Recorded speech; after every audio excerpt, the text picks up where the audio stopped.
Hi nurses, നിങ്ങൾ അറിഞ്ഞോ April 1st, 2026 onwards എൻക്ലിക്സ് സാറിന്റെ പുതിയ അപ്ഡേറ്റഡ് പ്ലാൻ ലോഞ്ച് ആവാൻ പോവാണ്.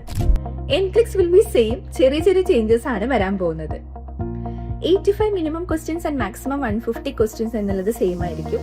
5 hour ഡ്യൂറേഷൻ എന്നുള്ളതും സെയിം ആയിരിക്കും. 3 break and scoring model will also be same. Passing സ്റ്റാൻഡേർഡ്സിലാണ് ചേഞ്ചസ് വരാൻ പോകുന്നത്. അത് എവറി 3 years വരുന്നതാണ്. The changes will be substance abuse എന്നുള്ളത് സബ്സ്റ്റൻസ് മിസ്യൂസ് എന്നാക്കും. സേഫ്റ്റി ആൻഡ് ഇൻഫെക്ഷൻ കൺട്രോൾ എന്നുള്ളത് safety and infection prevention plus control എന്നാക്കും. This is just use professional terms, അല്ലാതെ ഇത് ടെസ്റ്റ് പ്ലാൻസിനെ എഫക്ട് ചെയ്യുന്നില്ല. ഇത് കൂടാതെ എൻക്ലിക്സ് കൂടുതലും ഫോക്കസ് ചെയ്യാൻ പോകുന്നത് equality of care and ethical കെയറിനെയാണ്.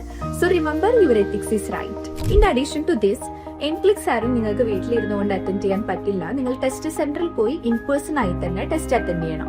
സോ 2026 നിങ്ങൾക്ക് എൻക്ലിക്സ് ക്ലിയർ ചെയ്യണമെങ്കിൽ ഡു കണക്ട് വിത്ത് എഡ്യൂൻ for you and join our NCLEX classes.